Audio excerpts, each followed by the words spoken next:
On this episode of the Oklahoma Breakdown with Ikard and Lehman, presented by Riverwind Casino, we preview OU West Virginia with Jed Drenning. Then we preview some of the best games of Week 11 in college football, and we finish up giving you our winners and losers of the week. Please download and subscribe to the podcast. Rate it 5 stars and write us a good review. Follow the show on Twitter, Instagram, Facebook, and YouTube.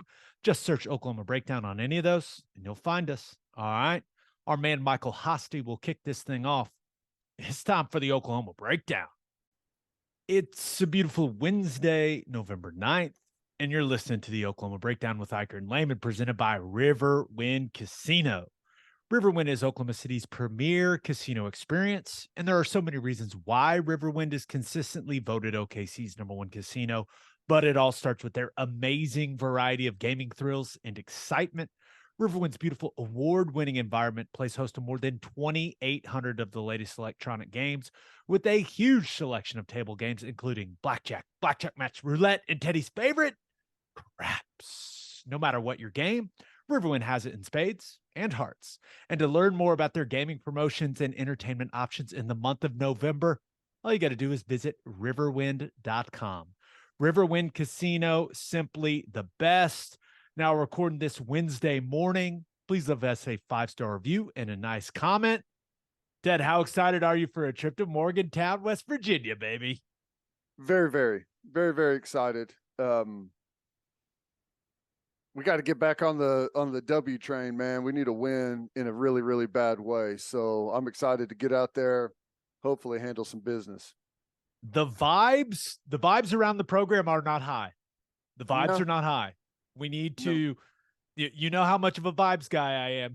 We need to get them back in a positive direction. I'm not a fan of the negative vibes, man. It bums me out. No, it's been brutal. It's been a brutal week, but it's good to have bad vibes after a loss, I guess. Like if you don't, that's maybe something to worry about. You don't want it to become something that you're used to. Yes, that's a great point. I do not want anyone, fans, players, coaches, anyone, don't want them getting used to the feeling of losing. That's when it gets alarming. If you're not just destroyed, that's when it's time to be worried. All right, let's talk about this game. Now, you had the coach's show with Brent Venables earlier in the week. Anything he said that really stood out to you? No, he continues to like the approach from the team and feels like the energy and the attitude and everything is still there. Did have an interesting conversation about the 4th down stuff, like with Baylor and the analytics and all of that, kind of how it all goes. So, I mean, that was pretty interesting, but there hasn't been a whole lot of West Virginia talk so far this week with Venables. We talked to him about them a little bit, and he talked about the background with Harrell and JT Daniels, obviously, and how dangerous that little combo can be, but nothing really stood out from the coach's show on Monday. All righty, let's jump right into it then. Let's start with when OU's defense and West Virginia's offense are on the field. What are you watching for, Ted? What type of challenge is West Virginia's offense bring? I got to tell you, as I go through my notes from watching their offense, we should destroy this offense. Now, I say we. A good defense should destroy this offense. I don't think they're very good on the line of scrimmage. I think their running game is kind of a try and hit you where you're not type of deal. I don't see them blowing people off the ball. I don't think it's overly creative. I mean, it's all kind of the same stuff that we've seen: inside zone, a little bit of G counter, and some down and around stuff on the perimeter. They do some weird things out of split zone. They run it. The back action is opposite of what you typically see, which is interesting, but it doesn't change any of the fits really at all. It's just, you'll get a little bit of a tackle power against a 3-man surface. You'll get some traditional 1-back power against a 4-man surface. I don't know. It's interesting watching that Iowa State game. You know, I think that defensively will probably copy quite a few things that Iowa State did. You know, for Iowa State's standards, they ran a lot of four-man front, and ran a lot of like just a over with a pirate on it. So, and that helped them quite a bit, kind of really eliminate a lot of those inside running lanes, force everything to the perimeter, and they did a really good job with it. Passing game, since they can't get the run going, the passing game is it's not great. You know, you'll get a little bit of tunnel screen. You'll get some of the old staples from your air raid stuff, snag route, spacing route. You'll get 3-level. They'll condense formations and run some sprint pass stuff or boot action stuff with JT Daniels. Not a whole lot. I honestly think that this offense is just flat out not very good. I mean, I know they've had some explosive games and they've been able to hit on some stuff, and it's hard to say like what we're going to look like against it, because we've been so wildly inconsistent in our own right on defense. So if we have a good game, if we play smart football, we should be able to hold West Virginia to a very, very limited amount of points. But, it's hard to know. Like, if you can't line up right and you make mental mistakes and you let teams off the hook with penalties, and anything can happen. But I personally feel like this is a very weak offense that we should be able to have a lot of success against. I hear you, man. But with the way that the defense is played, like I got doubts. And this I know a few things I've seen watching them on tape offensively. Number one, if JT Daniels can be comfortable in the pocket, that dude can sling it. Mm-hmm. He's got a big arm. There's no doubt about that. He has put some of the most impressive throws I've seen this season in college football on tape, where you're just like, damn, how did he fit it there? I mean, if he's comfortable, he's a confident dude. He will let that thing fly. And then they got size and athleticism at wide receiver. Prather, Ford Wheaton. I think Bryce Ford Wheaton's a really good player. Now he's had some issues with drops this year, but when you think about the body types we've got at corner, even though the pass defense was better, right, last week against Baylor. Like I thought that was a step in the right direction, but we don't have the biggest guys at corner. We don't have a ton of length, right? They got big wide receivers. And JT Daniels, he has no problem saying, all right, guys, here you go get it. So we're going to have to win those competitive situations. And then Zach Frazier, their center, he's the best center in the Big 12. I really like watching him. He's fun to watch. And that'll be a nice challenge for the interior of the defensive line. I don't think the guys around him are very talented. I think they're particularly weak at tackle. Wyatt Milam was a highly recruited guy. I don't see it right now. Their left tackle, I just don't see it from him so far. But yeah, I want to think the defense is going to come out and play well, man. But I mean, there's no way I can say that. I know. Now, I wanted to ask you about, I'm sure you watched the Iowa State game. What is it, me, or is some of the footwork with their offensive line just like really weird? Like it's like they shuffle on some inside zone stuff. Like it's 2x2, they've got you split out. It's just these weird little shuffle steps. Yeah, some of it, and I don't know why. Like, you know me, let's come off the ball, please. Like, what's it matter? Like, what are you doing with that? Like, I don't know. I don't know. It's like, oh, we're gonna all move uniformly a couple steps and then go. It's like, why? Like, that I am, and this is something that does not get talked about a lot when it comes to offensive line play. Time is not your friend on the offensive line. Like in the run game, let's get going. Yeah. The more time we take to get going, that gives the defense more time to react. Like, let's get going, guys. So yeah, I know what you're talking about. it's one of those. I wrote it down in my notes. All it says is, "That's dumb." Like going Yeah. through plays. Oh, that's weird. That's dumb. So Yeah. yeah, but I do think. I mean, they're not a horrible group up front, and with the way that our defensive line has been playing, Oklahoma's defensive line, they better figure it out, man. Yeah. Well, and here's the thing, from what I see from them, it's not all that alarming, but we just got it handed to us by Baylor. So they're going to copy some of the stuff we saw from Baylor. And, I'm guessing that if we get to some short yardage goal line situations, they're going to get in some of that similar 22 or 23 personnel and motion and see if we have figured out how to adjust to it or not. They're going to get, it's really easy because they already do a lot of it anyways with some down and around stuff. And, they'll pull quite a bit. We're going to get bunch and we're going to get inside zone and we're going to get crack toss out of it. Like, I don't know how much they're going to live in it, but we're going to see it. Question for you. Do you think if we get bunch, Oklahoma's defensive end and the inside backer to that side, do you think they'll maybe take a peek and say, hey, this guy may come knock me in the side of my head? No. Okay. Never mind. They won't unless they're told to from a second level player.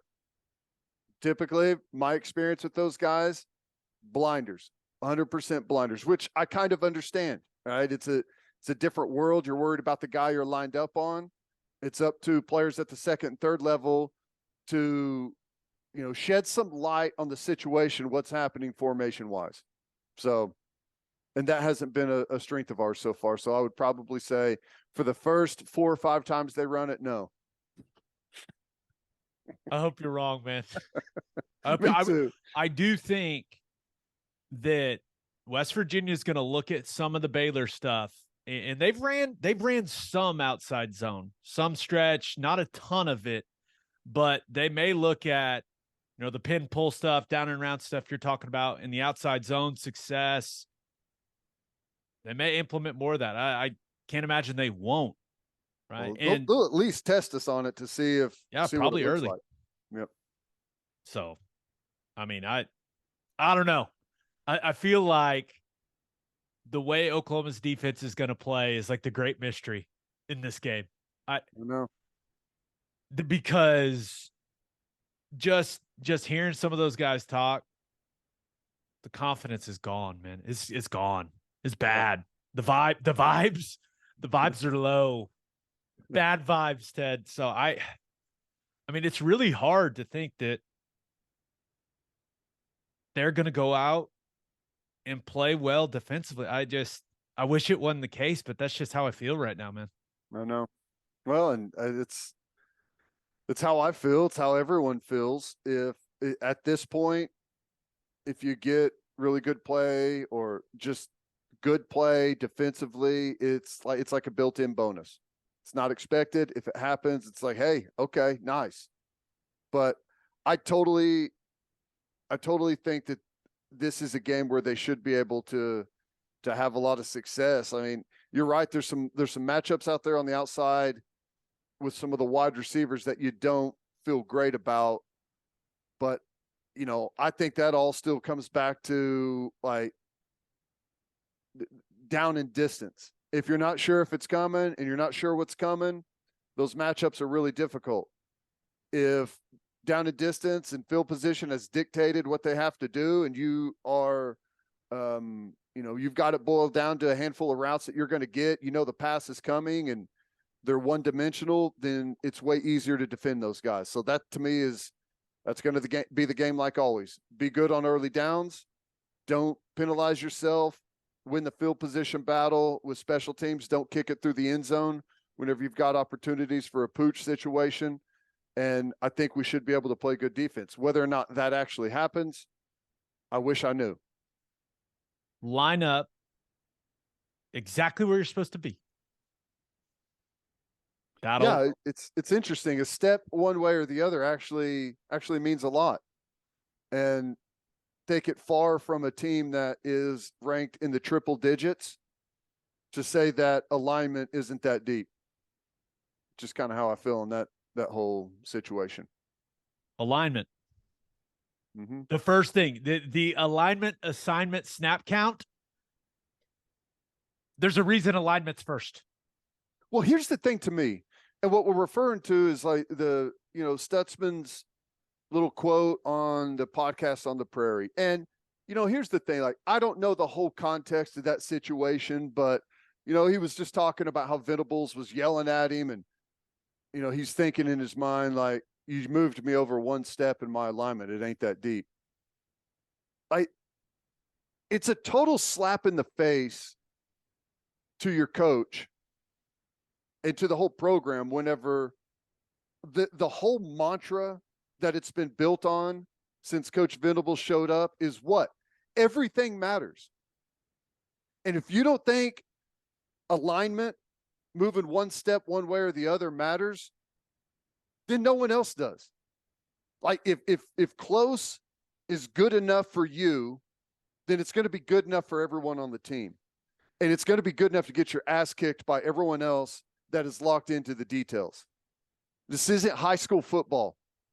Every single alignment matters.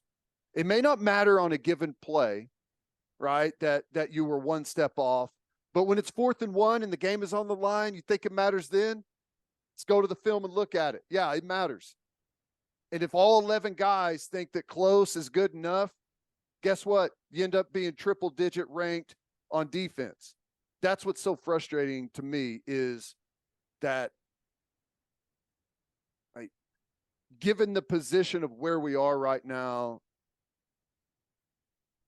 it hasn't been rammed home yet that, okay, maybe it does matter that I'm exactly dialed into every alignment and every detail. That's the frustrating part with it. Anything else? Nope. All right, let's talk OU's offense and West Virginia's defense, what we're watching for. West Virginia's defense is not good against the run. They're horrible against the pass, bad at getting off the field on 3rd down, even worse at getting off the field on 4th down. They're bad in red zone defense. They've done a really bad job of forcing turnovers. Other than that, they're really good. Are you talking about West Virginia's defense? That's West Virginia's defense. Yeah.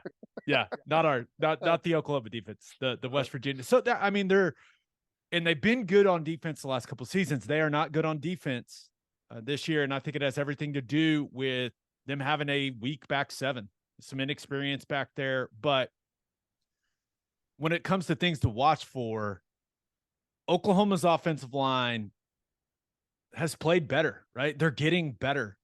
And they're playing at a high level heading into this game. And as bad as West Virginia's defense has been statistically, it's going to be a battle in the interior. I'm telling you right now, number 95, Jordan Jefferson, number 55, Dante Stills. Those are 2 good players. Those are 2 of the best interior guys in this conference. And they play hard. They play with violence. They use their hands well. So OU's offensive line's going to have to play well against those 2 guys in particular because they're physical. They got length. Like, they do a good job of disengaging off of blocks. So first and foremost, like, you got to take care of 95 and 55. If you're double teaming them, you can't get split. They do a good job of splitting double teams.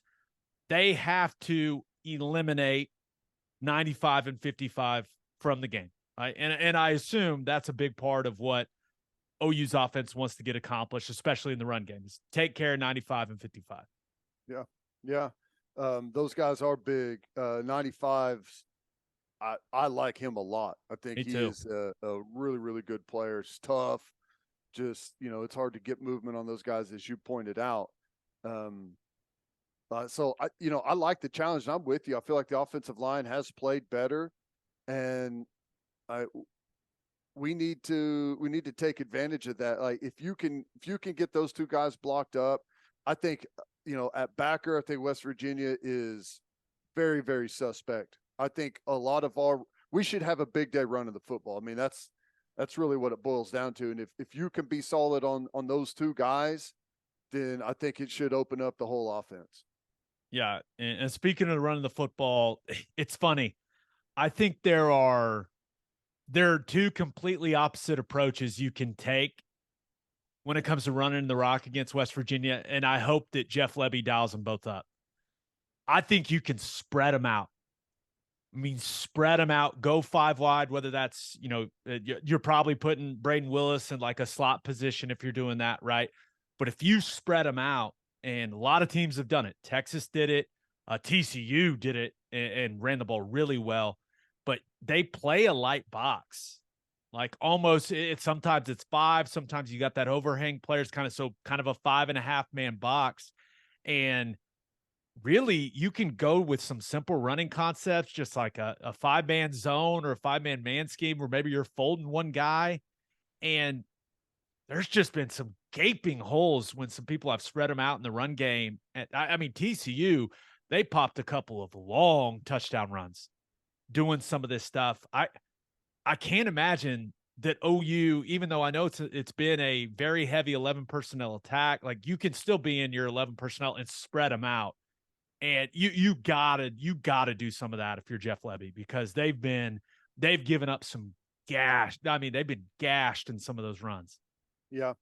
Yeah. And, the RPO stuff has been strong for us at times as well. And if you can spread them out and start having some success in the running game, then they've got the overhang players have to start getting a little bit more weary and leaning towards the box and leaning towards the run. And just inevitably, that's how the poker game, or the chess match rather, happens. And you just start to pull it and hit some of those RPO slants in behind them and take advantage of that as well. So yeah, no, I agree.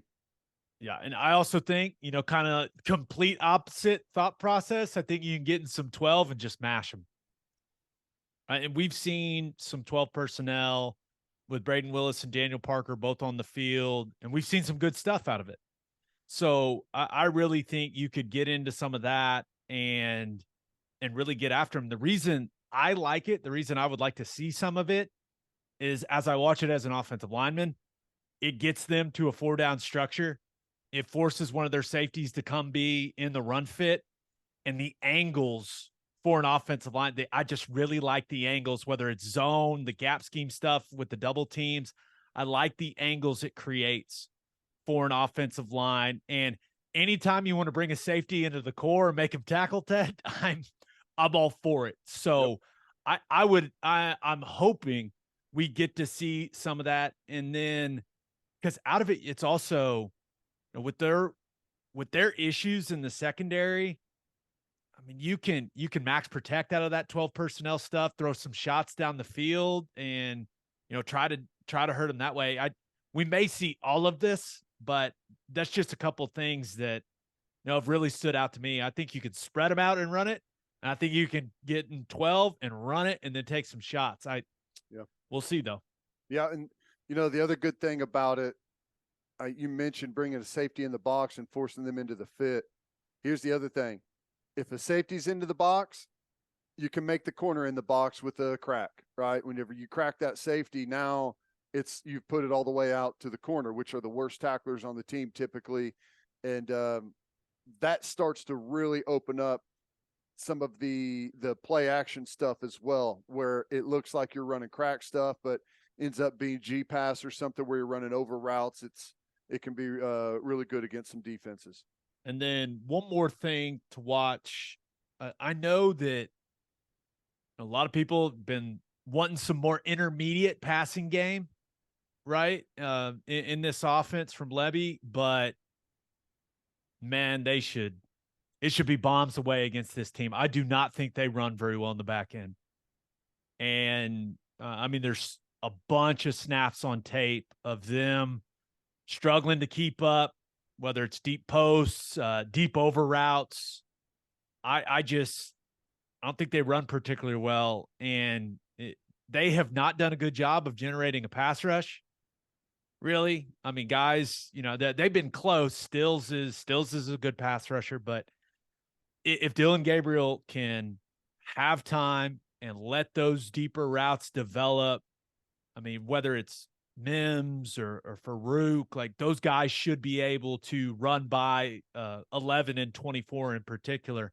Seen them struggle many times. So you got to connect on some of those, right? Yep. I think that can really open some things up, but you got to test them because I don't think the speed is there in the back end of that West Virginia defense.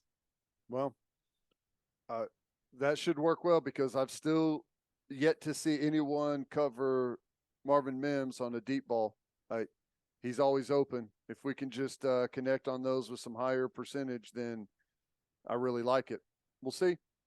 Yeah. All right, let's get to call your shot. And we asked y'all for your boldest prediction for OU West Virginia. This first one gave me a good chuckle. It comes from @LoneGuy78 on Twitter, and he says, I'm out of bold predictions, just win 35-34. Hey. I feel like that's kind of where the fan base is at right now. It's like, I don't care. Can we just win? Yeah, I am in full agreement with that. I'm in the same boat. Don't care, just win. Don't care about score, don't care about anything. I'm expecting the worst, but feel like, which is a bad place to be right now, to where you just expect the worst, hoping to be surprised. I just want to prepare people. So Iowa State plays Oklahoma State this weekend, right? And Iowa State's actually favored in Stillwater. If Iowa State wins that game, what'll move them to 2-5 in Big 12 play. If Oklahoma loses to West Virginia, that would move Oklahoma to 2-5 in Big 12 play. Luckily, we've got the tiebreaker, but yeah, that would be 3 teams at 2-5 because that would be West Virginia's second conference win, and they'd be down, not dead last, but close. Yeah. I can't imagine. If we should, and you don't even have to be that good right now to win the last 3 games. If we don't win the last 3 games, I don't even know where we are. But maybe at this point, with where we're looking, like the bowl game is totally critical to get that extra, 15 practices or so that you get. But outside of that, maybe a reset is kind of what's needed, because we've got a football team of players that don't think the details matter right now. So maybe a reset isn't the worst thing. The only thing about that, and I'm gonna be real, I never thought Colton Vasek was ever gonna end up at OU. Dad played at Texas, lived in Austin. I just had a hard time believing that. Now, we were excited about it, don't get me wrong, but you and I had talked about that privately, like, we'll see. Mm-hmm. We'll see if that ends up lasting. But the recruiting class, like it, and I believe in Brent Venables and the way they're going about recruiting and all that stuff, but like you gotta give these recruits something to be excited about. That's true. You can't, as much, and I hear what you're saying. It's like if these guys on the roster haven't gotten it yet, like I understand, like they lose some more games, maybe they'll get it. But you got to think about the recruiting side of things. This other response comes from @SS_Coco on Twitter. Thought this was an interesting one, Ted. Boldest prediction from our friend SS Coco. Jaden Gibson has a career best game. 2 catches? Tackle on special teams, maybe? Well, they've been putting the young guys out there. He has been a non-factor. Yeah. And I don't know why. Maybe this person has some inside information. I don't know. I would love to see him get in the mix. I would love to see Nick Anderson get in the mix, but I haven't seen him to this point. doesn't lead me to believe that's what's going to happen, but I guess you never know. You never know. All We right, need Jaden Gibson to start to come around. We see we go up against gigantic wide receivers almost every single week, and it's a mismatch. It puts a ton of stress on defenses. Like, that is where wide receiver is going at all levels, and we need some size to start showing up. Yeah, I'll say this: coaches like LaDainian Washington, right? It's a huge opportunity for him this season, right? With how things, with the thing that happened with Gundy, and like if Jaden Gibson could help him win, if he felt like he could help him win, he'd be on the field, right? So that's where there's got to be a disconnect somewhere. Normally, it's not young player not doing the right things on the practice field. I haven't asked, don't know, but it's usually not that complicated to figure it out. No. Yeah. Birthday shout outs. Love this first one. Welcome to the world, Henry Joseph Webster. Love that name. That's great. Happy 5th birthday to Landon Mattingly. Happy 11th birthday to Emma Ferguson. Happy 11th birthday to Faye Kroom. Happy 12th birthday to Jack Terrell. Happy 21st birthday to Nico Girth. Nailed it. Happy. Why are you laughing? Because I feel like I'm getting trolled on a lot of these, so I slow down sometimes to make sure. Girth. I try to really enunciate, because if you go through it real fast, you may say something that you don't want to. So because I was told by my wife and my sister that we've been had a couple of times and didn't even know it. So that's fine. It's sitting in my head somewhere. Fine. I don't care. Happy 40th birthday to Wes Owens. And happy 77th birthday to former OU wrestler Gil Reed. Don't mess with that, man. That's right. All right, let's get to our interview with Jed Drenning. Talk a little bit more about this matchup. But first, the only place to stop when you're road tripping is Love's Travel Stops. Love's has over 600 locations in 41 states, offering 24-hour access to clean and safe places. Whatever your road trip needs are, Love's has it. Fuel, fresh food, all the snacks and drinks, including, yes, my favorite, Java Amore. That coffee is fantastic. Love's also has you covered if you forget your phone charger or headphones. They've expanded their mobile to-go zone so you can grab any of that stuff there. Make sure you download the Love's Connect app for exclusive offers from today's most popular brands. The Love's Connect app also includes a route planner and store locator. When you see that red neon heart on the highway, stop in and say hi at Love's Travel Stops. For a full list of what Love's has to offer, visit loves.com. Indianapolis Clothing is the exclusive home for all of our Oklahoma Breakdown merchandise. If you want to live your life in buttery soft comfort, go to opolisclothing.com. That's OPOLIS clothing.com.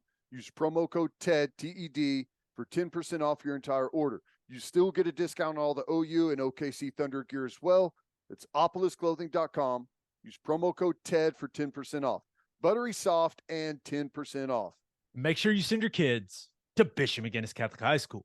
Bishop McGinnis Catholic High School has a long tradition of educational excellence. With a 12-to-1 student-to-teacher ratio, no student is overlooked. Bishop McGinnis's college prep curriculum offers 22 AP courses. There are numerous clubs and organizations for students to join. And as a proud member of the OSSAA, there are 14 sports offered. If you want to provide the best possible educational and spiritual development for your children, contact Bishop McGinnis Catholic High School or visit bmchs.org. Remember, financial aid is available.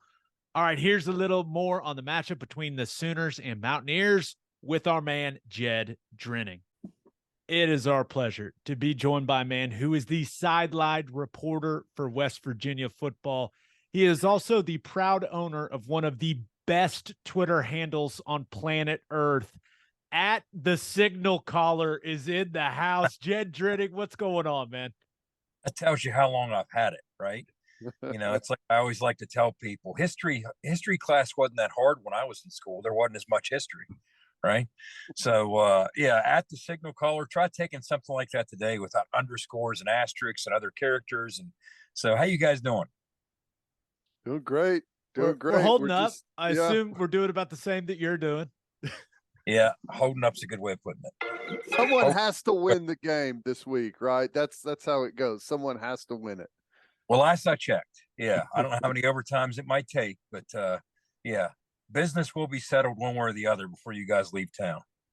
Let's now obviously want to dive into, the issues of the football team, but Neil Brown's job status is clearly a distraction that's kind of hanging over this program right now. Like, has that been a big distraction? Is it a big topic of discussion locally? Like, what type of effect do you think that uncertainty for Neil and his future, what type of effect do you think that's having on the team and the program? Well, as you guys understand, when these things play out, there's certain things you got to do to manage it within the building, because there's what happens outside the building, and then there's what happens inside the building. And when Neil addressed the media yesterday, he handled it pretty well. He said, "Look, I tell the kids the same thing that I tell my own family, and that is, don't take any of this personally. First of all, try and insulate yourself from it. But in today's game, today's age, I should say, that's difficult to the extreme. So don't take any of this personally. They don't know us personally. They're not saying these things, but just stay focused to the task at hand. And we're frustrated. We're trying to right the ship. And we're trying to find a way to win a football game. It's not productive to look elsewhere or look outside and get caught up in that." So I think he handled it the appropriate way. I mean, anytime you go on a skid, anytime you're sitting at 3-6 and you're West Virginia, well, yeah, there's going to be some disgruntled fans, no doubt about it, and that's playing out. But there's also the approach you have to take to keep things within the building focused on what you need to accomplish or try to continue to accomplish.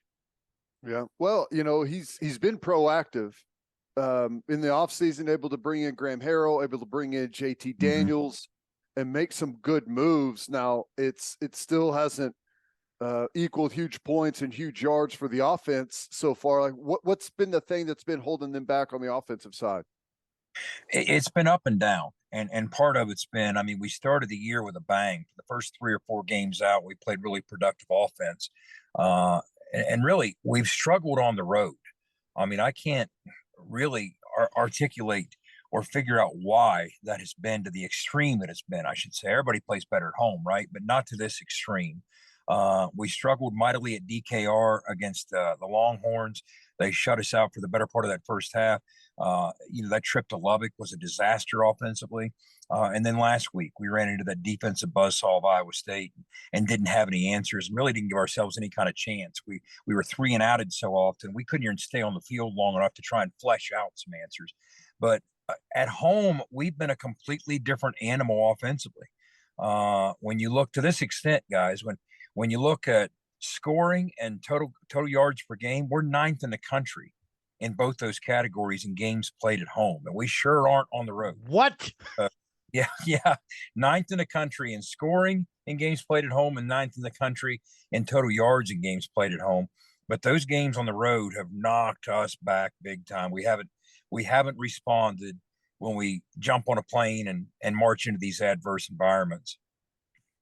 That is a stat right there. Now,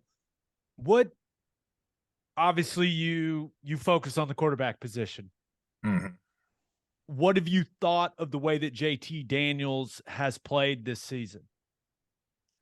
I'm not so sure he played very good football. For that matter, I'm not so sure anybody did offensively in Ames against Iowa State. But JT's had his moments, and some of it hasn't really surfaced on paper. He's kind of been the superintendent of any offensive success we've had. He's very good at taking the big picture approach to playing the position and always getting us in a good spot. So even when we have success running the football, he's not a dual threat guy by any stretch, but he's the guy who's helping put us in the right spot to run the football to the bubble, to run the football to that soft spot, or if we're in a bad play, he'll get us out of it. So I think that what we thought we were getting in JT Daniels, by and large, we have got a very veteran presence who understands the game. He's a very high football IQ kid, and he brings leadership qualities. He's a different type of leader for that locker room. He's not the kind of kid who's going to step into any party with a bunch of strangers and light the room up like some quarterbacks might, but he'll light a locker room up. I mean, he's a very intense X's and O's football guy, and I think that the kids in the locker room have picked up what he's been putting down. It's resonated, so he's been kind of the answer we were after. But like the rest of the offense, there's been an element of inconsistency, and that's something that if you're going to beat the Oklahomas of the world, you have to find a way to stabilize. I mean, he's going to have to play one of his better games, if not his best game, to give us a puncher's chance against the Sooners. That's just how it's going to be. You can't have a guy like JT playing, the premium position in a premium offense, led by a guy like Graham Harrell, leans so heavily on that position. Just play serviceable football and hope to beat the Oklahoma Sooners. He's got to play well. A lot of times, often whenever a quarterback is just playing average ball, or an offense is playing average ball, you got to look to the run game. And I know there's been some moments of explosiveness for West Virginia in the running game, but as I look at it, I'm trying to figure out, like, what's their identity in the running game. I've got a bunch of different plays listed here that we're going to see from them. Some G counters, some split zone, some down and around stuff on the edges. Like, what is their identity in the running game, and what are they really trying to build off of?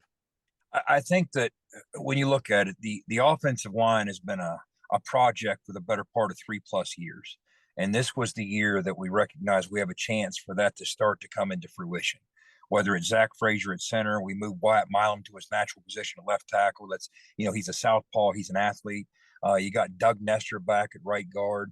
So it's a combination, to be honest with you, depending on who we've been playing. There's so many odd stack type variations in this league that you are going to have some success in trying to run some gap scheme against them, right? To get those big bodies out on the perimeter and pulling and climbing to the second level. But also, we've become a lot better through the course of the offseason into camp, and then we've had our moments with some zone scheme stuff, whether it's the stretch play, whether it's the split zone, whether it's inside zone. It's just a matter of being consistent with it. Really, that's what it comes down to. But what's set us back, much like every other team in this league, it seems, except maybe TCU, we've been dinged up, okay? I mean, like against Iowa State, we were down to our number 3 guy. He had to start, Justin Johnson. Our freshman phenom, C.J. Donaldson, is lost for the year. He really burst onto the scene, and he's gone for the year with an ankle injury. He had surgery. He'll be back in January. He's on schedule. Tony Mathis, who's been our starter, he was out last week against Iowa State. He's projected to return against you guys, so that'll help. We had 2 guards out a couple weeks ago. One of them returned last week against Iowa State. The other one's still not back. So we've had some things we can hang our hat on, whether it's scheme, from a gap scheme, whether it's a zone scheme. We've had some things that butter our bread at moments, but because we've been so dinged up and because the teams we're playing are so schematically different each week, week in, week out, I don't think there's been a staple. In other words, when you look at a Jeff Grimes Baylor offense, you think one thing right now, the stretch, right? I don't think we have that staple, but we've had a lot of things that have served us well when things are clicking. Well, after Neal and Harrell look at that Baylor tape, they may run a lot more stretch. They may run a lot more stretch in this one. Now, one more question about that offense. Now, I think Bryce Ford-Wheaton is an NFL wide receiver. Size, speed, length. I think Prather's done some really good things as well. Been some explosive plays. What have you thought of the wide receiver core so far? Same as the rest of the offense. When they're on, they're really on. And they bailed us out of some situations, but there's been some measure of inconsistency. I think any position group that might have victimized us as much as anyone in that trip to Lubbock were those guys. Okay, they really put us in some tough spots. We had some opportunities early on when that thing was still hanging in the balance to move the chains and bail the defense out a little bit and get them off the field. We didn't capitalize on that. There were too many dropped footballs. Now, they'll make some contested catches. You talked about Bryce. He has the frame of an NFL guy to play for 10 years at the next level. Same with KP. And when it comes to contested catches, they have the physicality to do that, right? But they got to show up and demonstrate some measure of consistency when the chips are down, particularly on third downs and these transition downs, and make those plays. And that hasn't always been there. At their best, they're among the best, not just in the league, but maybe even around the country, those 2 or 3 guys. But the consistency hasn't been there, and it needs to be for us to take a step offensively. Yeah, just looking at some offense, and I thought whenever JT Daniels came to West Virginia and Graham Harrell, and we know Graham's background is kind of the air raid type of stuff, but it seems like it's trended a little bit more, or had trended a little bit more, to pushing the ball down the field.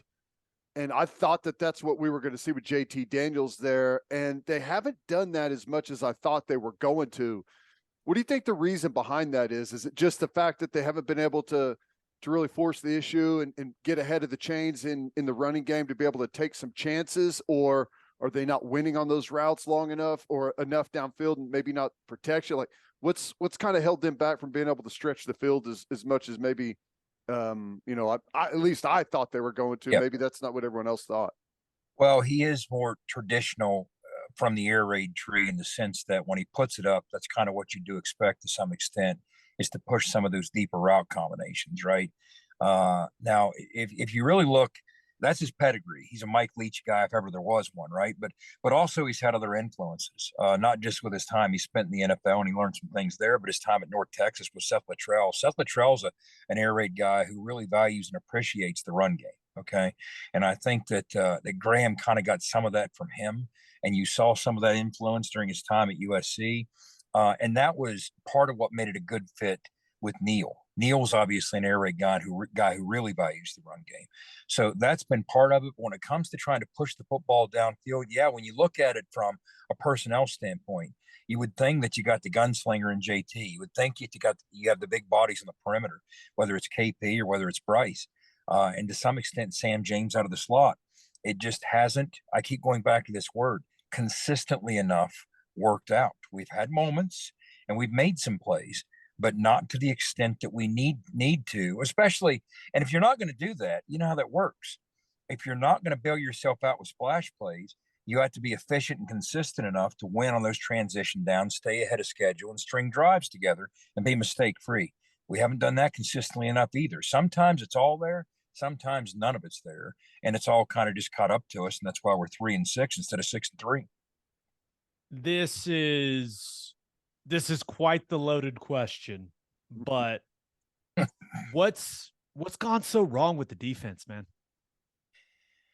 I think there's a handful of things going on. First of all, we felt, and we still feel, that the strength of that unit needs to be at the point of attack, from Dante and Jordan Jefferson across the board.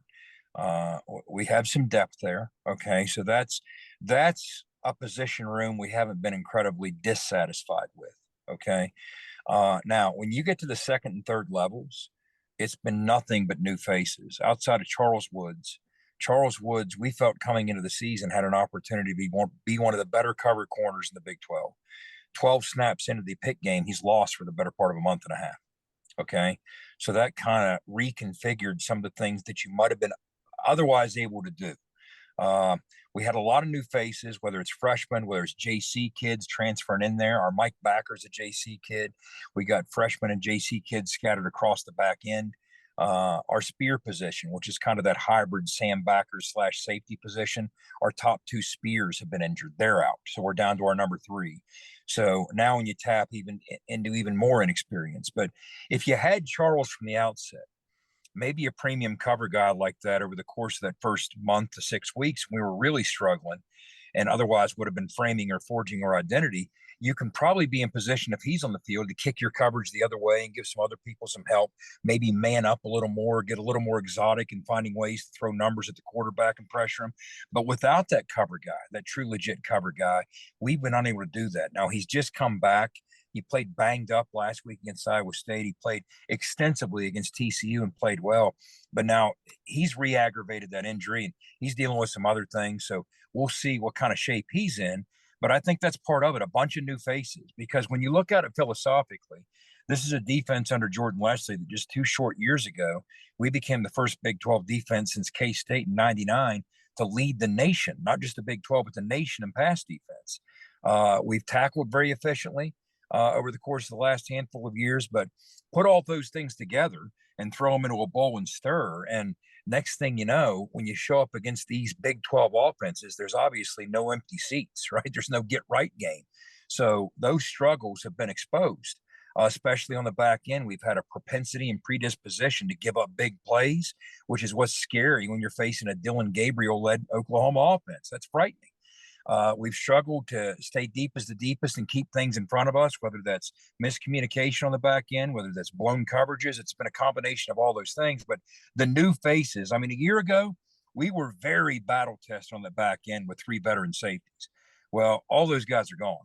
So it's all new faces, and I think that's kind of what you're looking at. We might even be a touch longer and more athletic, but sometimes being more athletic just means you're going to be out of position a little faster, right?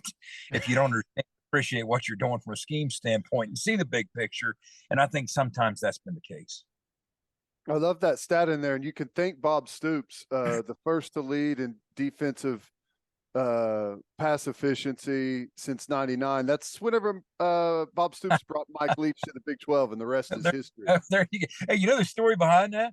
We were in the bowl game against Army in the Liberty Bowl. Okay, so we were battling. I was probably the only stat nerd that was even aware of this. Late in the game, we were battling Army. We were number 1 and number 2 in the nation in pass defense. Okay, so if you remember, Austin Kendall came off the bench for Jarrett Dagey late in that game, marched us the length of the field, and in doing so, the passing yardage that Austin accumulated not just led to the game-winning touchdown to beat Army, but also knocked Army's defense out of number 1 to number 2. So we got both. Yeah.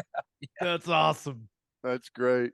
Well, whenever you look at the Oklahoma offense, you know, there's been some big up and down moments this year. They've looked great, then they've looked, you know, a little suspect. You know, Dylan Gabriel's had some really big, nice moments. Same thing with the running game.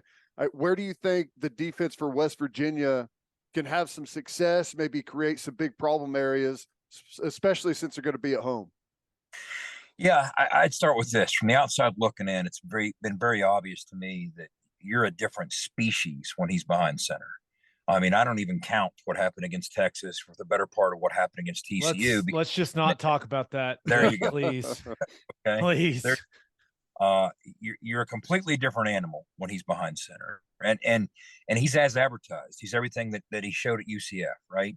And it's interesting to me that, think about it, you got a matchup Saturday in Morgantown between 2 quarterbacks who, after playing for their OCs in 2019, were this year reunited with those OCs, right? So it's kind of weird in that way. That's kind of a B plot in this game.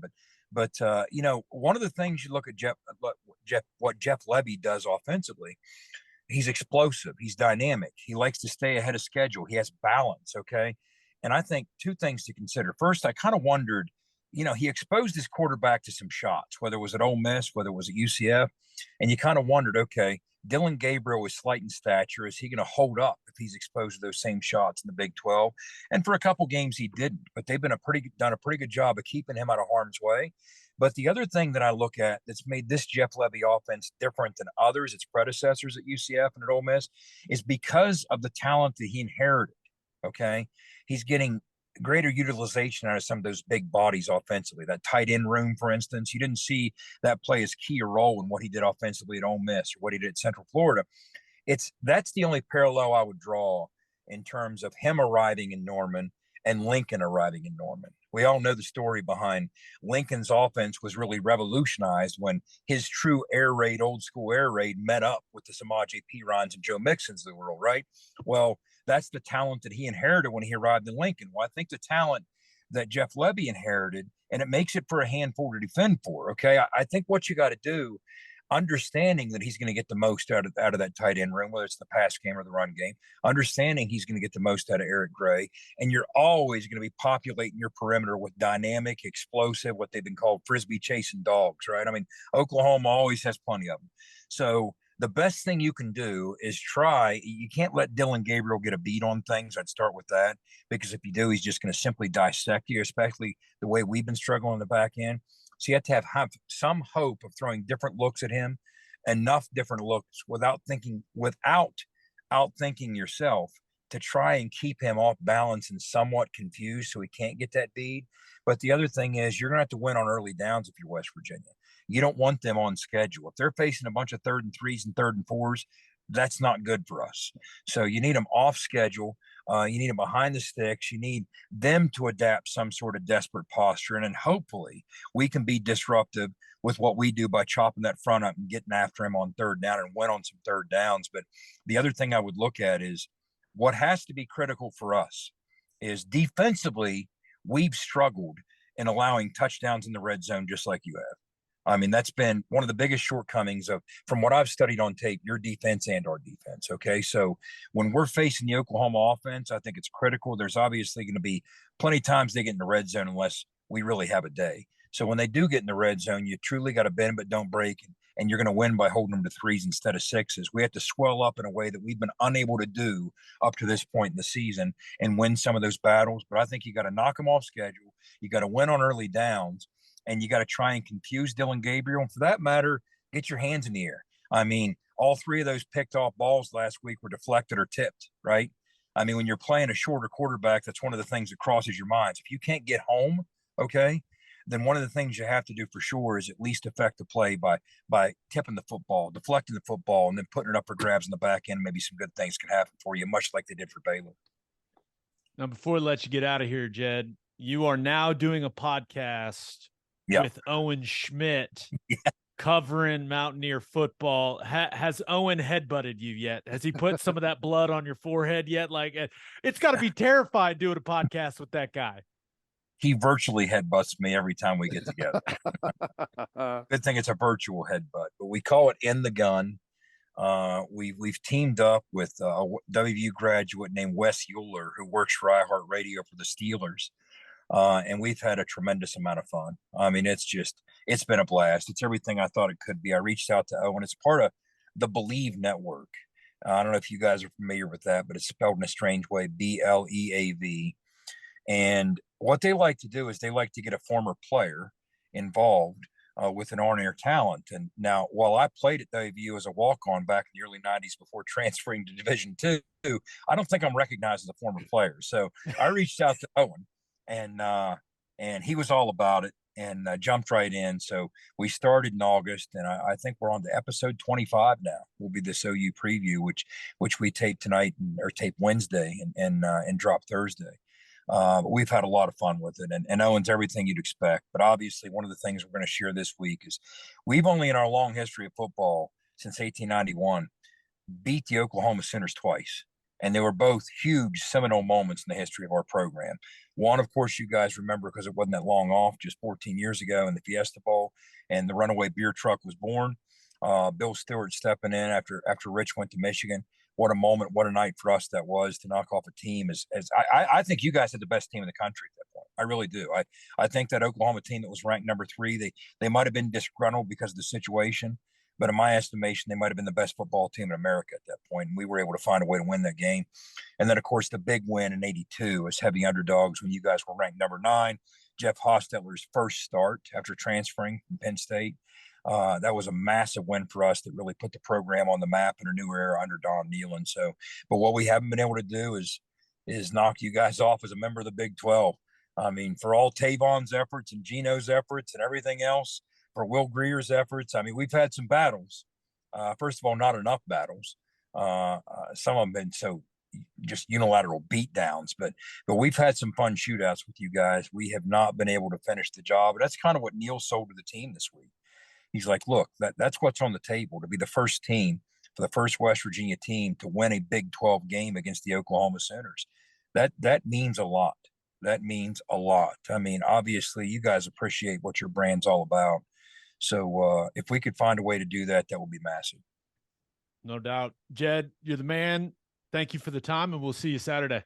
Absolutely. We'll see you Saturday. You guys stay safe. Our man Jed is dialed in. Good stuff, man. He knows the program. He's very dialed in and has an excellent Twitter handle, which tough to come by. I love that. I know. All right, let's talk about the big games in week 11 of college football. But first, it's football time in Oklahoma, people, and there's nothing better to drink at the tailgate than Clubby Seltzers. Clubby Seltzers is an Oklahoma company that is already winning national awards because their product is delicious. It tastes exactly like a club special, but it's a seltzer. They're not just for tailgating either. Perfect to drink on the golf course, by the pool, after mowing the lawn, whatever. If you haven't tried Clubby seltzers yet, go grab some. You won't regret it. Clubby's first variety pack is out. They got some new flavors. They got a new can. If you want to find a place near you that has Clubby's, visit clubbyseltzers.com. And attention business owners, you need Insurica in your life. Insurica is one of the country's largest insurance brokers with 30 offices throughout Oklahoma, Texas, and the Southwest. Insurica is able to customize programs by accessing the latest information from many insurance carriers.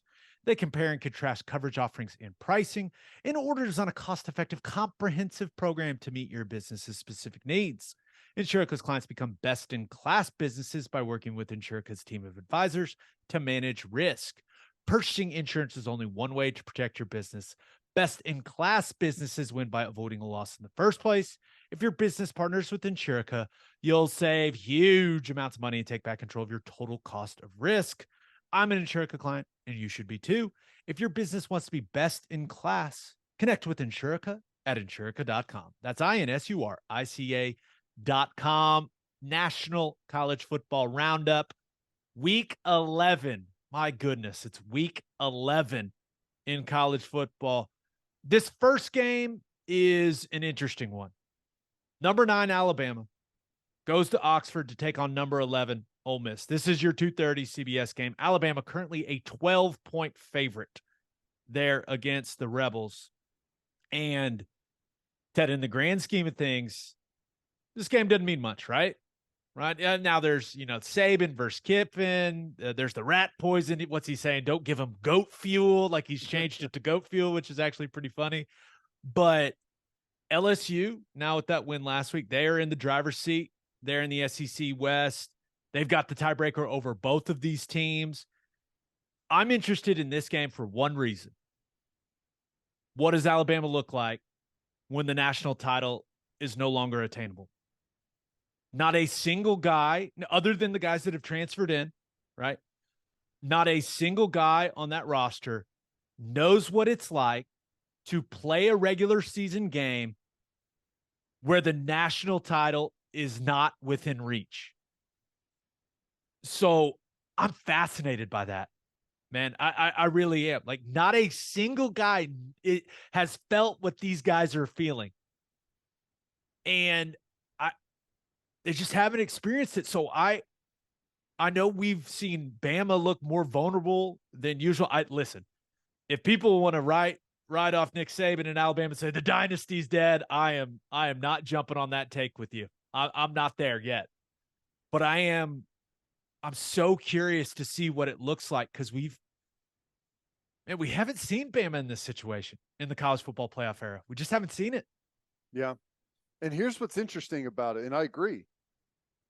But they lost an unbelievably tight game at Tennessee that, frankly, may have been stolen from them because of that pass interference call, which was terrible.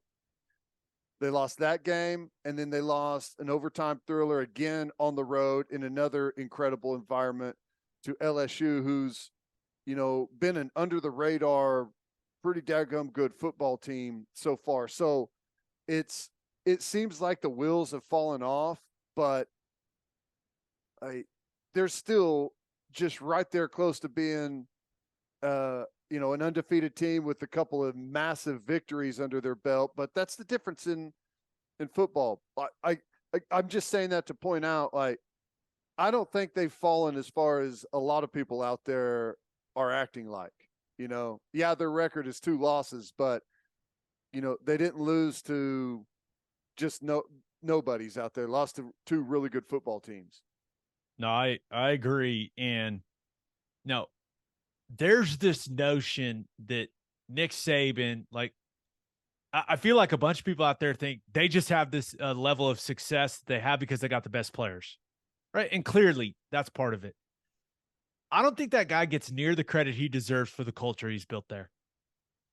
The players keep coming back. Like, everyone that I touch, it's not easy. It's difficult to play there, but you never hear any guys that played at Bama being like, nah, it was terrible. I hated it.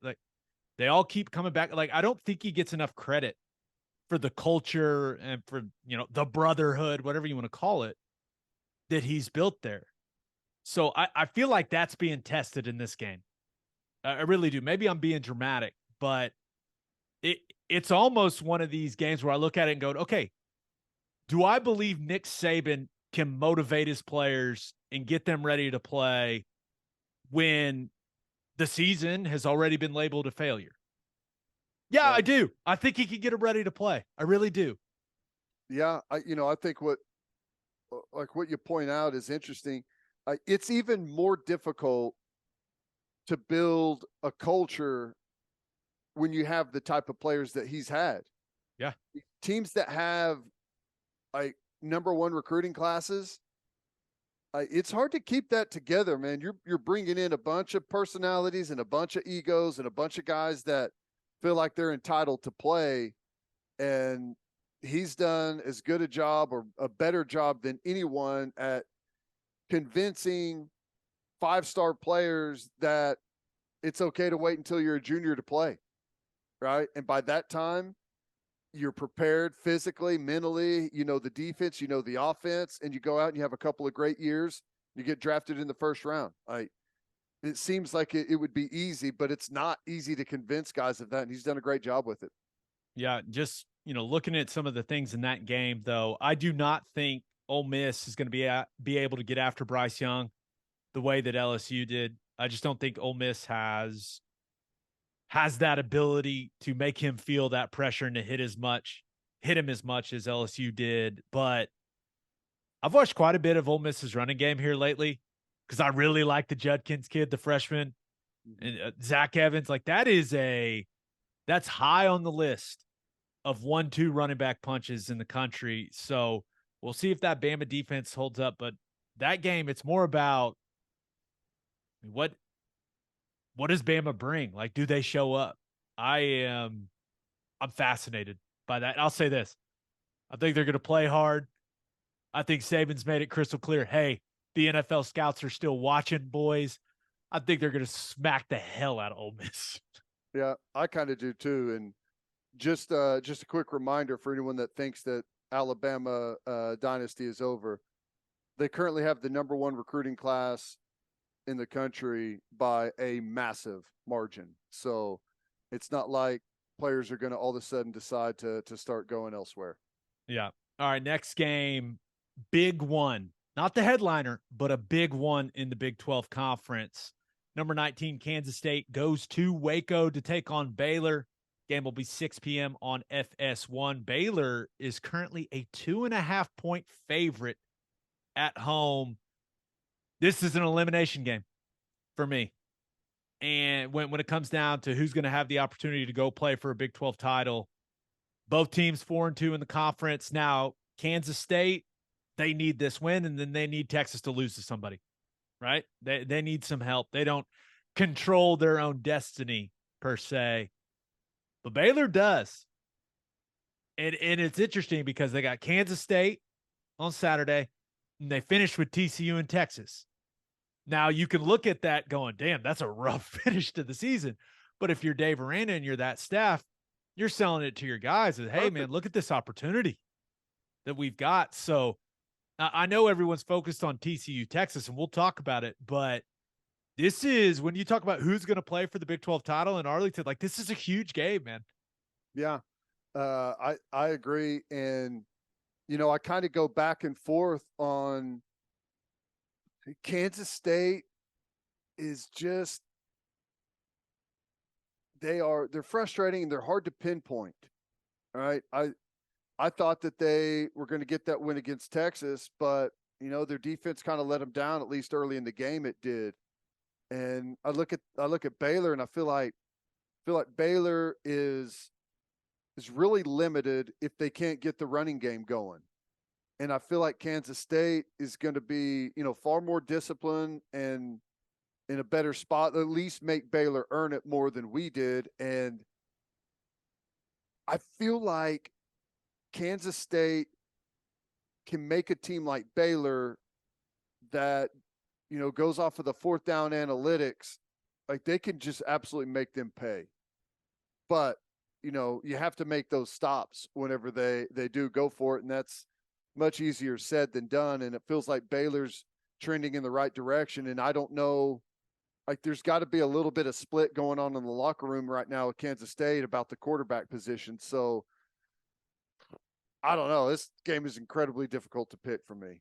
I think it's going to be a really good game. Now, the one thing that we just saw, and I know that Richard Reese and Squirrel Williams are not Bijan Robinson. I understand that. But Texas ripped off some huge chunk runs against Kansas State's defense last week. So, and I think Baylor's running game, it's found a nice rhythm. And Richard Reese is going to be back because he had the flu against OU. Yeah. So I think that it feels like this game's going to come down to quarterback play for me. And I do wonder, Adrian Martinez had played so well, right? And he had taken such good care of the football. Were those late fumbles, because remember there were two of them, were those late fumbles against Texas, was that like the dam bursting for the flow of turnovers that we're about to see from Adrian Martinez? I don't know. But we've seen K-State open the offense up a little bit. I just wonder, Martinez and Shapen, who's going to make the big mistakes in this game? I mean, do we trust either of these guys? I don't know. But I know this. It is hard to go beat a good team on the road this year in the Big 12 Conference. Mm-hmm. And I don't think Baylor's an elite team or anything like that. But it's tough for Kansas State to bounce back from that disappointing home loss to Texas and then go win in Waco. I think that's really tough. I think I like Baylor in this one. Maybe it's my Jeff Grimes bias, but I think I like Baylor. Yeah, it's kind of hard right now to pick against Baylor with them trending in the right direction, getting a little bit healthier. To me, it all boils down to quarterback play for Kansas State. What are they going to do? Are they going to be able to open up the passing game a little bit? Because I think that's where Baylor tends to be the most vulnerable. So, yeah, I don't know, man. I'm going to pick Baylor. Don't feel great about it, but here we are. That's what this conference has given us so far this year. We could both be idiots because you could also just take a step back and go, okay, which one of these teams has Deuce Vaughn? Oh, the one wearing purple. Yeah, I'll take that. I mean, maybe it ends up being that simple. We'll see, but I think it's going to be a great game. Speaking of great games, let's go. The headliner, biggest game of the year in the Big 12 Conference, number 4 TCU travels to Austin to take on the number 18 Texas Longhorns. 6:30 prime time on ABC, and Texas is a touchdown favorite. I mean, this is the type of game that, and you've talked about it a lot, Ted, this is the type of game Texas usually gets up for. Yep. I'm expecting them to play well, and it's going to come down to TCU's defense. Like, they got to play their best game of the season. There's just no doubt about it because Ewers looks healthy. That offensive line looks like it's playing better. I mean, clearly, the Longhorns got weapons. Bijan, Worthy, a lot of other dudes. Sanders at tight end has become quite the weapon. So I do think Texas has a better defense than TCU.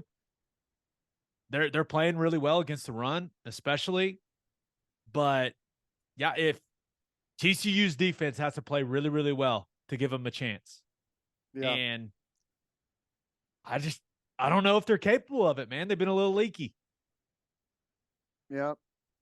This is another game that I don't know how to pick. Texas to me is I still don't think they're that good. I know I've got bias built in because it's Texas, but I still see so many mistakes made and a team that is still incredibly vulnerable. But at the same time, I look at TCU and I feel like they're starting to fall apart a little bit, if that makes some sense. Like some cracks in the facade there. But here's the thing, man. At the end of the day, TCU is better at quarterback by a substantial margin. And if Max Duggan plays the same way that he's played for the majority of the year, I think TCU wins the football game. I would say they're more dynamic at quarterback. Now, if you're just talking like pure passing, Ewer's healthy. Like I'll give the guy credit. He makes some pretty damn good throws. But with what Duggan brings with his legs, he's more of a weapon, right? Like Ewer's job is to get it in the hands of Texas's weapons, whereas Duggan, he brings a little bit of that with what he can do as a runner. Yeah. Here's the thing too, though. Ewers is a young player, and with young players, what do you get? You get peaks and valleys, right? And we've seen that with Ewers. There's been times where he's been really good, and there's been times where he's been really bad. And you just kind of never know what you're going to get. And so far this year with Duggan, you've had like probably his best attribute has been that he's been totally consistent, like the most consistent player in college football, so which is a shock because we've seen him for more than just this 1 year. But I don't know. At this point I got to take who I think is the more consistent in the better quarterback. And I know they don't have Bijan Robinson, but TCU still got an incredible run game. I'm taking TCU. I do think Texas has the ability to slow down Kendre Miller, and that running game could come down to what Max Duggan can do as a passer. And that's where Quentin Johnston and his availability for this game. I mean, he played like a handful of plays last week and said, no, I'm good. My ankle hurts. Like, where's he at physically? Like, he has to make big plays in this game for them. So it kind of feels like a game that TCU wins by 3 or Texas wins by 17. Like, that's where I'm at. Yeah. So I do think this is one of the details games, man. It's going to come down to some key areas. I think special teams, like net special teams yardage is going to be huge. And then the red zone. I think both teams are going to move it between the 20s. Who can force field goals instead of giving up touchdowns? I think those are two things that if you keep a close eye on, those may tell you the story of this game. Here's the last point for me with TCU. Texas, like we know what their problem has been. It's been giving up fourth quarter leads, right? I mean, that's been the real problem for them. And it didn't happen against Kansas State. It got really close to happening, but it didn't happen against Kansas State. TCU, they're not Oklahoma State. They're not Kansas State. Offensively, they have the firepower to come back at any time against Texas if they get into one of their fourth quarter lulls where they start to make mistakes, let off the gas, like whatever it is that happens to them late in those games. TCU is a team that can make up 14, 17, 21 points in an instant on you. Yeah, that's a great point. Texas has struggled finishing games. TCU has finished games as well as any team in the country. So if it comes down to that fourth quarter, TCU may be feeling good and old Texas may be puckered up a little bit. We'll see. I think it's going to be an awesome football game. I cannot wait. All right, let's finish up with our winners and losers of the week. But first, First Fidelity Bank is a full-service financial institution based in Oklahoma with tailored solutions for all your personal and business needs. Checking accounts, saving accounts, home loans, and much more. They do it all, whether it's online banking from your computer or mobile banking from your phone. Everything is stress-free with FFB. Making mobile deposits, paying bills online, and moving money to different accounts could not be easier. First Fidelity Bank provides free ATMs worldwide, making banking convenient wherever you are. They also give back to the community. FFB donates a total more than $500,000 to local charities and educational foundations. Make your life easier and go bank with First Fidelity Bank. Visit ffb.com for more information. And if you're a whiskey or bourbon drinker, stop what you're doing. Head to your favorite liquor store and buy some Balcones products. You got to grab some of Balcones Lineage single malt whiskey. It was just voted one of the top 20 whiskeys in the world by Whiskey Advocate, and you'll be shocked by how affordable it is.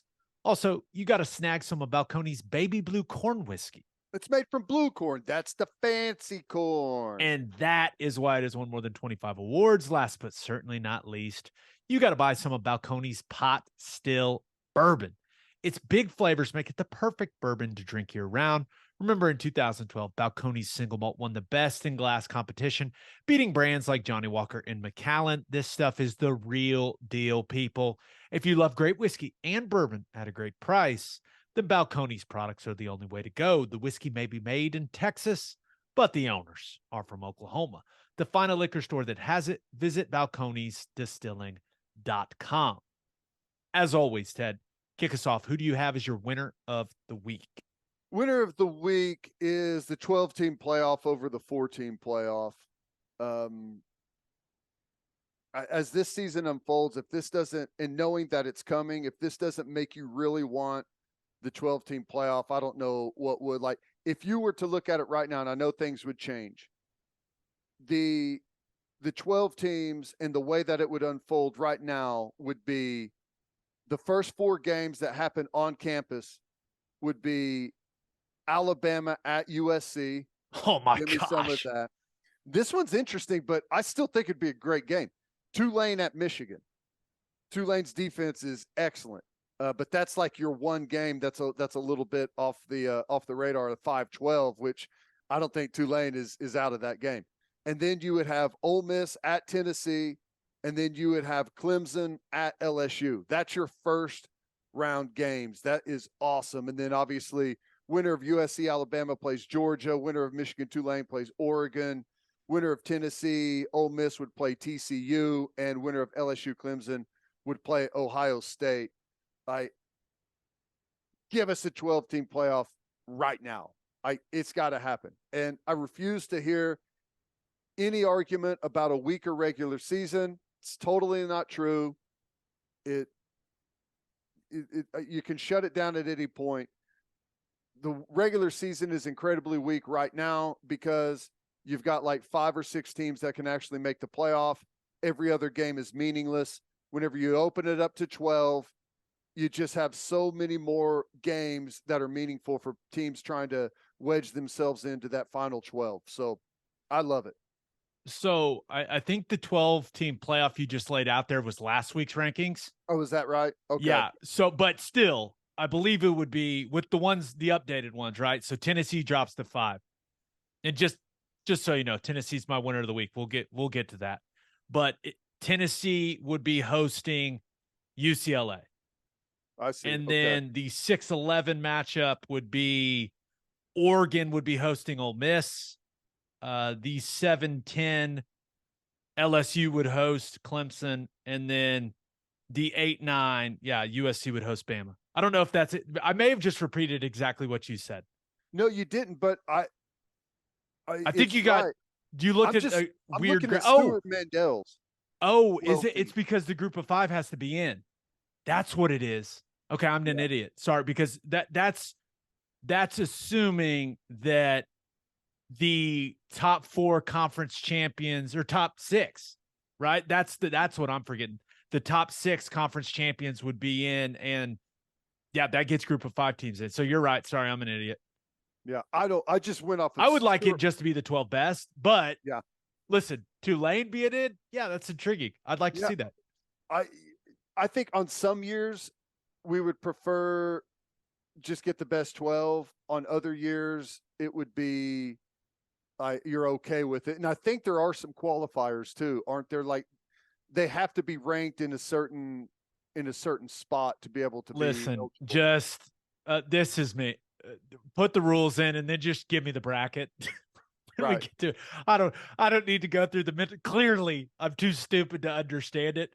So just give me what the bracket is and I'm good. That'd be perfect. Yep. I agree. All right. Who do you have as your loser of the week? Oh, I had to go with OU men's hoops. Ooh. Dropping the opener to Sam Houston State, not how you wanted to start off the year. The interesting thing was, like, typically if you lose to a team like that, they just came in and, shot the lights out from 3 or something and had a one-off game, but that wasn't really the case at all. Sam Houston didn't just play particularly well on offense. 52-51. You had the lead late and they go down and bury a transition 3 on you to win the game. Just really, really tough. Some of our guys really struggled. Jalen Hill really struggled, was 0 for 7 on the game. CJ Nolan was 0 for 5, 0 for 3 from 3. So just a very difficult way to start off the season for Oklahoma. And I know it was kind of like a scramble situation there late, but it was the one guy you couldn't let shoot the open 3. Like the one guy that he was hot. What was it? Wilkerson, I think was his name. This is the one guy. Leave anyone else wide open but that guy, and he buries it, dude. And right in front of his bench too. They all knew it as soon as they let go of it. It broke my heart for OU fans because, like, we're down bad right now. We're down bad right now, man. And it was like someone just kicked us all right in the nuts while we were down. It's just like, damn, man. It was funny though, because I saw the same tweet in a handful of different formats, basically saying, when does softball season start? Yeah. No, I hear it. Oh man, that I felt for Porter Moser. Not the way you want to start the season, especially with how the Big 12 is looking. Yeah, I mean, there's going to be another year. Some squads in the conference this year. All right, for my winner of the week, I'm going with Tennessee. Listen, I understand they got smacked by Georgia. I get it. But they come in at number 5, and when you start taking a look at the landscape, Ted, I think they're in a really good spot. I think I'm not going to say they're a lock for the college football playoff, but you think about, Michigan and Ohio State. They still have to play each other. And then not only do they have to play each other, they got to go win a Big Ten championship game. Yep. Right. Then the Pac-12, Oregon, USC, and UCLA, it has to play itself out. Yeah. So you've got the Pac-12 situation. Remember, USC, they got to beat UCLA. They got to beat Notre Dame. Notre Dame too, yep. Also, who is looking like a much better team right now. Then got to go beat Oregon in the Pac-12 championship game. Oregon still has Utah. And then they've got UCLA or USC in a Pac-12 championship game.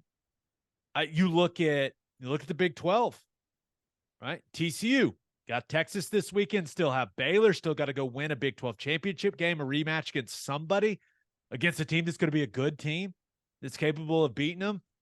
And we still feel like they've got to go undefeated too, right? Yeah. In Tennessee, you look at the remaining schedule. Remember, not going to have to play in the SEC title game. They got Missouri at home, South Carolina on the road, and Vandy at home. Those are their 3 remaining games. They're sitting there at number 5 going, all right, let the chaos ensue around us. We feel pretty good about where we're sitting. Extra bye week built in there, with the SEC championship game. It would be nice to go hoist the SEC trophy, right? It's going to be disappointing for them to not play in it, but it goes down a little bit easier whenever you got a college football playoff berth just sitting there waiting on you. And if you're wondering, but they're not even going to play in the championship game, they're not even going to win their division. We've seen it before. Bama in 2017, Ohio State in 2016. This is hilarious. The only one-loss SEC team that has been left out of the college football playoff was A&M in 2020 in the COVID year. So, which gave me a good chuckle. Now, LSU is the team that can really make this thing interesting, right? They could definitely make it as a 2-loss team. Yeah, and they've got Arkansas this weekend, finish up with UAB and Texas A&M, and then a possible SEC championship game. So, yeah, I'll say this. LSU wins out, goes and wins an SEC championship game. They are in. There's no debate. I mean, it's just that's how it's going to be. So I'm really interested to see what happens with Tennessee, though, because I feel like they're just kind of just sitting there waiting, and it looks like it could all work out for them. What's is the scenario that far-fetched for 3 SEC teams? Like, we talked about the Pac-12 situation, like that could devour itself. Right? I do right? not believe Tennessee, like if LSU, and I know Tennessee smacked LSU, I understand that. But if LSU runs the table, wins the SEC, you've got one loss, Georgia, Tennessee's out. You think You're so? going to get someone from the Big Ten and then someone from the Pac-12 or Big 12. You're not going to get 3 SEC teams. I don't think they could do it. I think that they realize what a disaster they would create for themselves if they did that. Yeah, you got to have some awareness if you're the committee. I'll tell you why I would like it. Because it would expedite the 12-team playoff. That's true. That's a good point. If you're sick of this and you want the 12-team playoff, since this year is already in the trash can for Oklahoma, as far as making the playoff, I mean, they still got stuff to play for. Root for an all SEC playoff, because we'll have a 12-team playoff next year. Everyone else in the country will be pissed. Yeah, let's do it. What about North Carolina? Any road for North Carolina as a one-loss team? Have you watched? I know, that's Drake why I'm asking. Play. Yeah. Ooh, that's boy. why I'm asking. Is he going to win the Heisman Trophy? No. I don't think he is either, but his stats, I mean, you got to realize he's got over 500 yards more passing than CJ Stroud. He's got 2 more touchdowns. He's got 1 less interception. He's got 513 rushing yards. Impressive. He's got 5 rushing touchdowns. They're 8-1. He's been incredible. Yep. Knocking on the door of what, 3,000 yards passing right now, and doing it at a high clip, over 70% completion percentage. Dude's a stud. He's just a sophomore. Is that right? He's a freshman. That's awesome. Yeah. It's now I say he's bigger than I thought too. 6'4", 220. Yeah. I mean, he's a big dude. Now I say he's a freshman. I think it's just his first year playing. Right. So his class is listed as a freshman, so he's either I honestly I don't follow recruiting close enough to know if he's a true freshman or not, but I know this. I've watched him play a couple times. That dude is a certified stud. Yeah. Wow. So, I mean, it's going to be – I think he's a draft-eligible 2024 guy, so he's got to be a redshirt freshman. Maybe not, but if him and Caleb Williams are in the same class, it'd be interesting to see who goes number 1 overall. So, I mean, that's how good he is. Like, he is legit. That's crazy. And I don't know, man. If they were to win out, you'd have to have some chaos for them to be able to make for sure. it. But you know, the one thing that North Carolina's got on its side is, man, those jerseys are sweet. That's a good look, man. People want to see those colors in the playoff. All right. For my loser of the week, and I think it's one of the most fascinating stories I've ever seen in sports.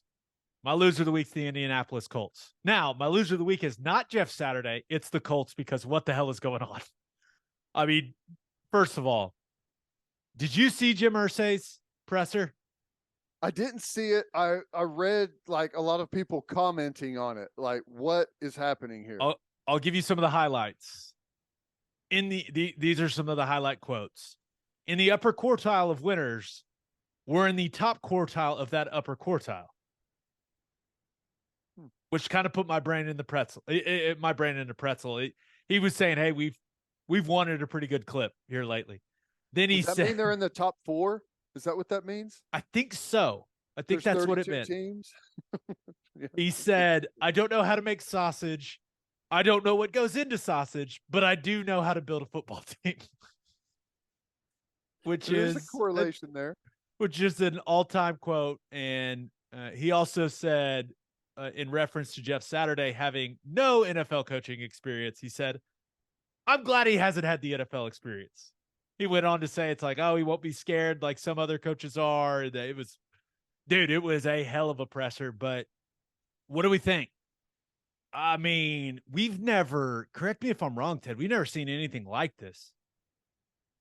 I mean, Jeff Saturday, let's be real, hell of a player, incredibly well respected in NFL circles. This was a guy, he was the head of the NFLPA, right? Played a huge role in, what was it, like 2 CBAs ago, getting that deal done. I mean, a lot of people like him. I like him as an analyst. I've enjoyed him on ESPN, but he goes from the ESPN desk to the headset and being a head coach. Like, what in the world?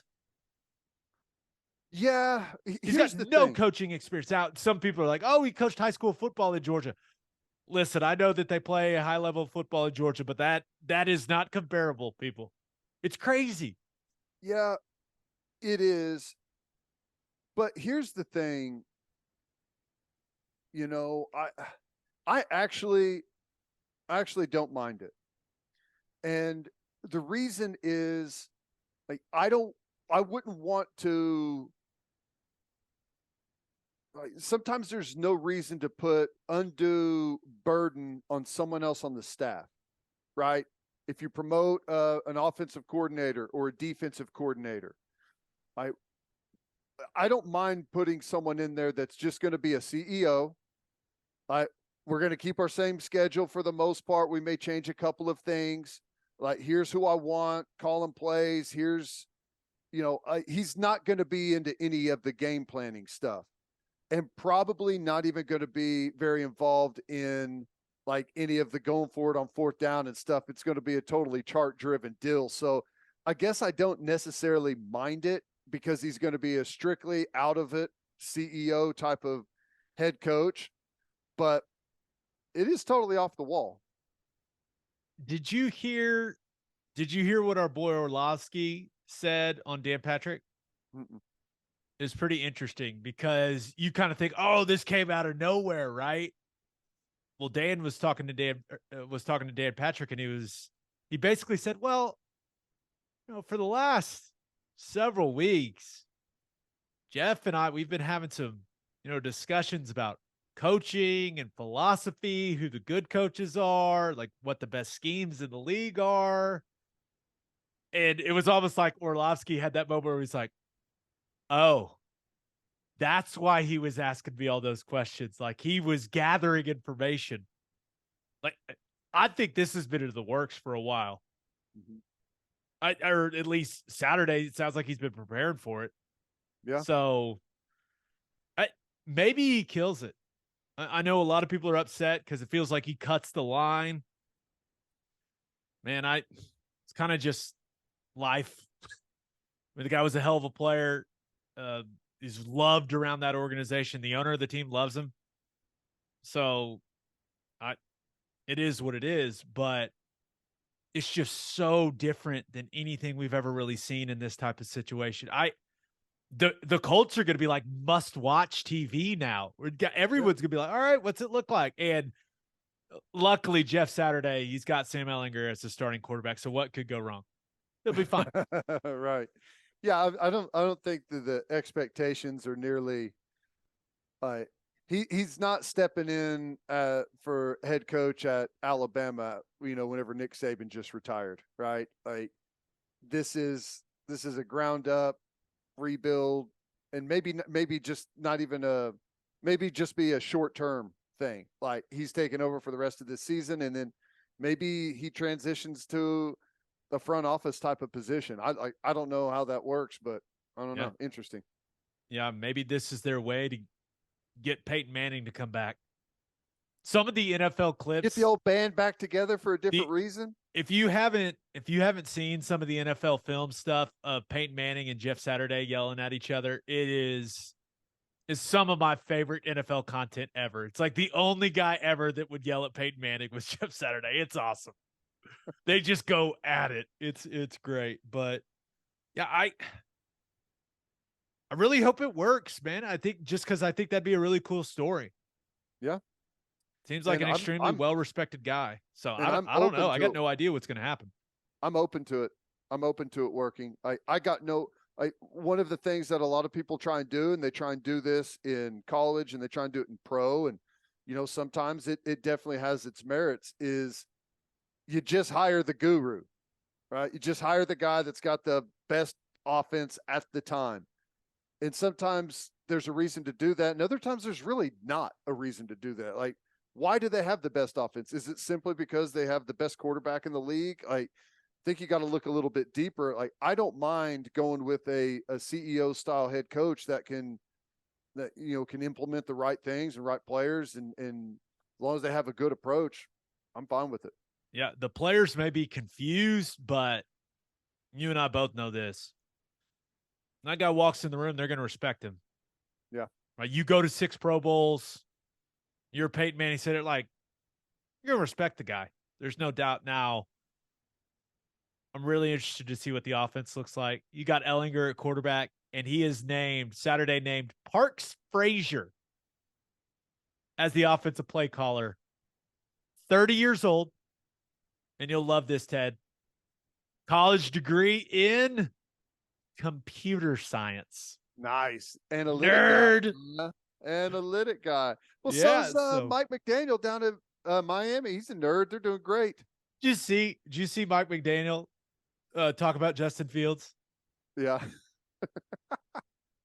He goes over to the sideline. If you missed it, people, it's hilarious. Like, Justin Fields scrambles over the sideline right by McDaniel. McDaniel said something to him. Fields is laughing. They asked him about it in a press conference, and he said, yeah, I told him to stop scrambling, to please stop scrambling. He's like, he didn't take the coaching. He didn't listen.